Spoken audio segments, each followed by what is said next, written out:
तो हम स्थित हो जाएं कि मैं मास्टर सर्वशक्तिवान आत्मा हूँ। अभी जैसे पिछली क्लास में बताया था कि हमें अपनी सत्यता में जागृत होना है ना। मैं कौन हूँ? मैं आत्मा हूँ, लेकिन कैसी आत्मा हूँ? मैं शक्तिशाली आत्मा। क्यों हूँ शक्तिशाली? क्योंकि उस परमात्मा का अंश तो मैं मास्टर सर्वशक्तिवान हुई। अब मेरी सोई हुई जो शक्तियां हैं वो जागृत हो जाएंगी। जिस प्रकार हम किसी को आवाज देते हैं ना, किसी को दुनिया में कि किसी को बुलाना है या आपको किसी को उठाना है तो आप उसको आवाज दोगे तो वो आत्मा अलर्ट हो जाएगी, उठ जाएगी और बोलेगी हाँ जी बोलिए, आपको क्या कहना है। तो ऐसे ही हमारे पास बहुत सारी अथॉरिटियां, बहुत सारी शक्तियां हैं, पावर है। हमें केवल उसको आवाज देनी है। हमारी आत्मा के अंदर सुख है, शांति है, प्रेम है, पवित्रता है, आवाज देनी है उसको। वीकनेस महसूस हो रही है, आप समान में स्थित हो जाए। मैं मास्टर सर्वशक्तिवान उस परमात्मा का अंश हूँ। मैं मास्टर सर्वशक्तिवान हूँ। आपकी जो सोई हुई शक्ति है वो जागृत हो जाएगी। सुशस्त्र पड़ी हुई शक्तियां जागृत हो जाएंगी। आपका मन बेचैन है, आपका मन अशांत है, कहीं चैन नहीं पड़ रहा। आज का युग ऐसे ही चल रहा है, समय ऐसे ही चल रहा है कि मन बेचैन है, अशांत है। आपके पास शांति है, बाहर नहीं। आप शांति के लिए कभी यहाँ जा रहे हैं, कभी वहां जा रहे हैं, यहाँ भटक रहे हैं, वहां भटक रहे हैं, कि सुकून मिल जाए, शांति मिल जाए। कहीं नहीं है शांति। 5 मिनट बैठ जाए अपने आत्मिक स्वरूप में। अभ्यास कर सकते हैं आप साथ के साथ में। 5 मिनट के लिए केवल मात्र अपनी सत्यता में आ जाए कि मैं आत्मा हूं। अब मैं कौन सी आत्मा हूं? शांत स्वरूप आत्मा हूं मैं। शांत स्वरूप आत्मा हूं मैं। शांत जागृतता दिलानी है अपने आप को, स्वयं को जागृत करना है। केवल अपनी शांति को जागृत करना है तो बेचैनी खत्म हो जाएगी, अशांति खत्म हो जाएगी। और जब सुकून मिल जाएगा, जब शांति मिल जाएगी तो पीछे पीछे चीजें आएंगी। सुख पीछे आएगा चल करके, क्योंकि जहाँ शांति है वहां पर सुख भी है, वहां पर सब कुछ है। तो दुखी है अगर किसी चीज से, किसी वस्तु की वजह से, किसी कोई ऐसी परिस्थिति है,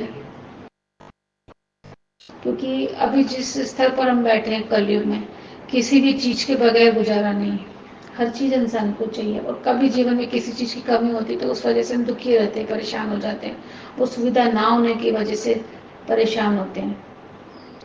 तो ये नहीं सोचना कि मैं बहुत दुखी हूँ, बहुत परेशान हूँ, बहुत दुखी हूँ।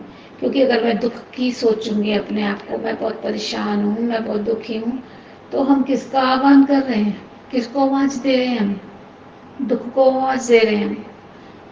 और परिस्थितियां बढ़ जाएगी और परेशानी बढ़ जाएगी। मैं दुखी नहीं, मैं बहुत सुखी हूँ। क्यों सुखी हूँ? मैं सुख सागर का बच्चा हूँ। मैं उस परमात्मा का अंश। अपने आप को समझाएं, अपने आप को झूठ नहीं, ये सत्यता है। उस सुख के सागर का बच्चा हूँ मैं, तो दुखी कैसे हो सकता हूँ?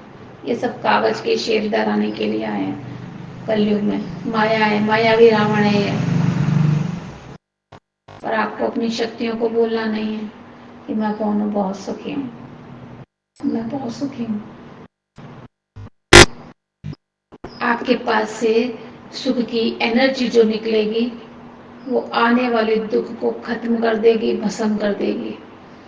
जो दुख आने लगा है आपके पास, जो परिस्थिति आने वाली है आपके पास, जो बीमारी आने वाली है, आपके पॉजिटिव थॉट से, आपके संकल्प से, आपकी एनर्जी से, आपके वाइब्रेशन से टच होगी वो, और दुख सुख में परिवर्तन हो जाएगा। क्योंकि सत्यता में, पॉजिटिविटी में इतनी शक्ति है, हमारे संकल्पों में भी बताया इतनी शक्ति है। तो जो नेगेटिव ऊर्जा आ रही है, जो रोग आ रहा है, जो बीमारी आ रही है, जो परिस्थिति आ रही है, चाहे वो दरिद्रता है, चाहे कोई रोग है, अशांति है, कोई दुख है, वो परिवर्तन हो जाएगी।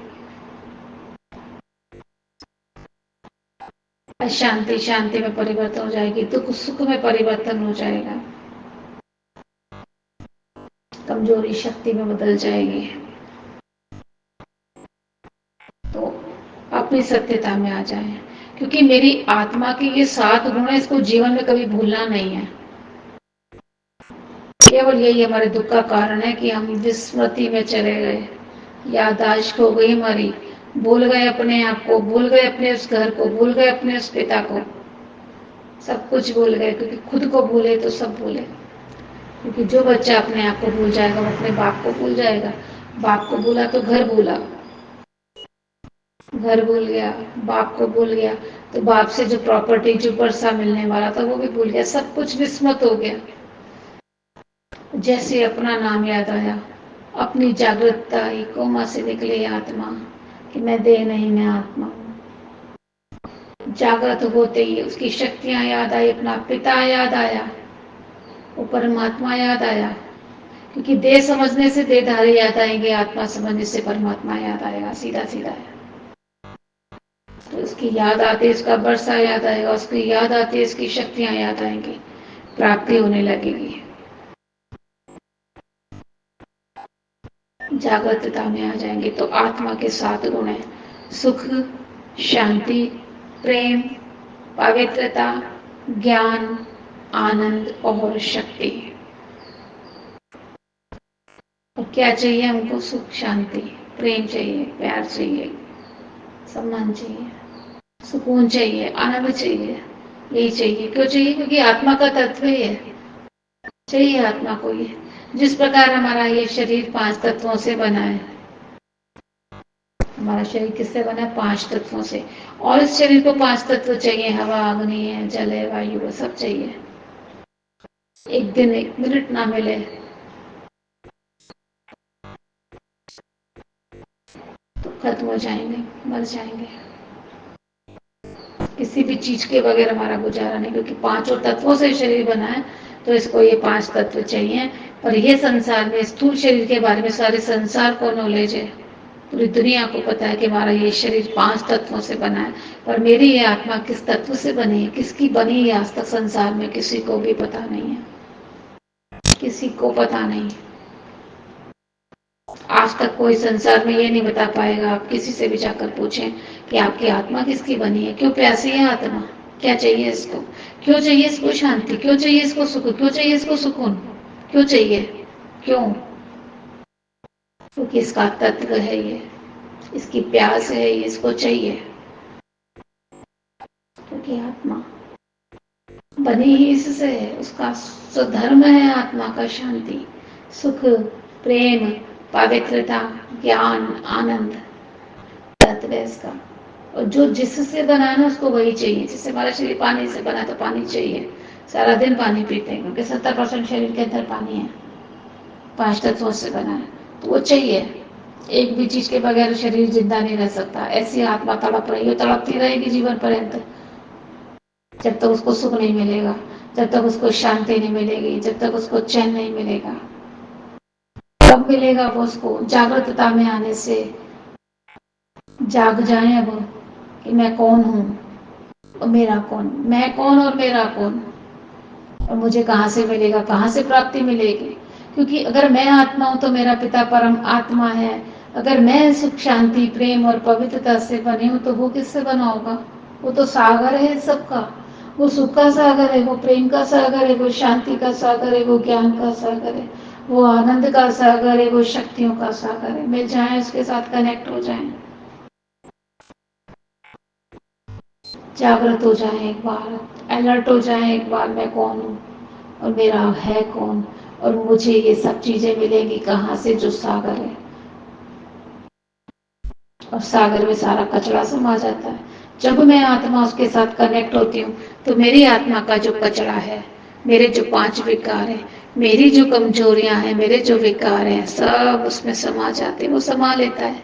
पर संसार में किसी में इतनी सामर्थ्य ना है कि मेरी विकार को, मेरी कमजोरियों को समा सके। पर वो सागर है सुख का, शांति का सागर है, वो शिव है। वो मेरे 5 विकारों को, मेरी बुराइयों को, मेरी कमजोरियों को ले सकता है, लेने का सामर्थ्य है वो। उसमें शिव पर फूल नहीं, जहर चढ़ाया जाता है, उस पर कटीले, जहरीले, विषीले पदार्थ चढ़ाए जाते हैं। क्योंकि संसार में किसी में इतना सामर्थ्य नहीं, संसार में किसी के अंदर इतनी शक्ति नहीं है कि वो किसी के विष को पी सके। एक गाय गायन है सारे संसार में, नीलकंठ कहलाया वो, शिव भोलानाथ, शिव भोला भंडारी। वही हमारे विष को, हमारी बुराइयों को, हमारे पापों को हर सकता है। वही है दुख हरता सुख करता, उसके सिवाय संसार में कोई और नहीं जो हमारे दुखों को हरण कर ले। जो ब्रह्मा के शरीर के माध्यम से, संकल्पों के माध्यम से, संकल्प शक्ति जागृत करा करके संकल्पों से नई सृष्टि रचता है।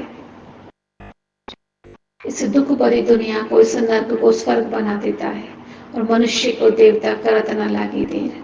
मनुष्य को देवता बनाने में उसको देर नहीं लगती, इसलिए वो कहलाता है देवों का देव, महादेव। माने देवताओं को रचने वाला है।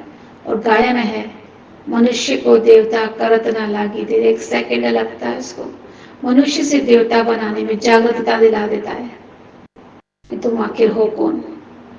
शक्ति भर देता है, अपनी अथॉरिटियां दे देता है, अपनी ताकत दे देता है हमको। वो है शिव भोला भंडारी। जुड़ जाए उसके साथ, कनेक्ट हो जाए उसके पास, संसार की सर्व प्राप्तियां प्राप्त हो जाएंगी। एक जीवन गुजर गया, भागते भागते भागते, आज तक लक्ष्य नहीं पता पड़ा। आज तक यह नहीं पता पड़ा कि मैं कौन हूं। आज तक यह नहीं पता पड़ा कि आखिर मेरा है कौन। ढूंढते रहे, कभी किसी को समझा, कभी किसी को समझा, पर कहीं सुकून नहीं मिला, कहीं शांति नहीं मिली, कभी सुख नहीं मिला। अब जब ये पता लग जाएगा कि मैं कौन हूं और मेरा कौन है, ये जागृतता आते सुकून मिल जाएगा, शक्ति मिल जाएगी, पावर मिल जाएगी। वह है दुख हरता सुख करता। हर लेगा, दुखों को पता भी नहीं पड़ेगा आपको। हरने का मतलब वो चोरी करना। हर लेगा आपके सारे दुखों को, आपको पता भी नहीं पड़ेगा, आपको भगाना नहीं पड़ेगा। दुख को भगाना नहीं पड़ेगा, दुख अपने आप भाग जाएगा, क्योंकि वो है ही दुख हरता सुख करता। कनेक्ट हो जाए इसके साथ, याद करें, इसकी बात को सुने। ज्ञान रूपी मुरली रोज सुनाता है, आकर ज्ञान की गंगा में स्नान कराता है हम आत्माओं को, रोज कराता है। एक दिन भी छुट्टी नहीं लेता। क्यों नहीं लेता? क्योंकि मूर्छित हो जाएंगे ये। एक दिन भी इनको समझाया नहीं तो रोज याद दिलाना पड़ता है। बच्चे को रोज उठाना पड़ता है, बच्चे उठे, पढ़ ले, स्कूल चला जा, तैयार हो जा। रोज एक दिन ना उठाए तो बच्चा सोता रह जाएगा, छुट्टी हो जाएगी उसकी। मेहनत करता है हमारे साथ, क्योंकि पिता है वो हमारी आत्मा का परमात्मा, ज्योति स्वरूप, पॉइंट ऑफ लाइट। वो है मेरा पिता, सच्चा पिता, अजर अविनाशी पिता, दाता, जो हर वस्तु हर चीज हमको दे सकता है। उसके सिवाय और कोई नहीं संसार में, उसके सिवाय और कोई अथॉरिटी नहीं। इसलिए शिव को याद करें, उसको याद करें, ये याद करें मैं कौन और मेरा कौन। उसके साथ कनेक्ट होती सारे दुख भाग जाएंगे। सारी परिस्थितियां जो सालों से लगे थे, एक उम्र गुजर गई, 70 साल, 80 साल, 90 साल, 50 साल, 40 साल, पर 50 साल पहले जहां दुख में खड़े थे उससे ज्यादा बढ़ चुका है। आज तक कम था, आज बढ़ गया है। पुकार बढ़ गई, भक्ति बढ़ गई, सिमरन बढ़ गया, पर दुख भी बढ़ गया। क्या कारण है, क्या रीजन है? क्योंकि सत्यता में नहीं थे, पता ही नहीं था मैं कौन, मेरा कौन। और एक सेकंड में केवल ये जागृतता आ गई कि मैं कौन और मेरा कौन। भरना शुरू हो जाएगा, सुख आना शुरू हो जाएगा, प्राप्ति आनी शुरू हो जाएगी। सुने उसकी बात को, विधि को सुने। चाबी दी है उसने खजानों की, उस भोले भंडारी ने। अपने भंडारे की चाबी हमको दे दी, अपनी शक्तियों की चाबी हमको दे दी। मेरा बाबा, मेरा भोला शिव बाबा, ये चाबी है सुखों की, ये चाबी है शक्तियों की, ये चाबी है भंडारों से भरपूर होने की, ये चाबी है दूसरों को देने की। मांगने वाले से दाता बना दिया। इसलिए उस शिव को याद करें, उस शिव को याद करें। ओम शांति।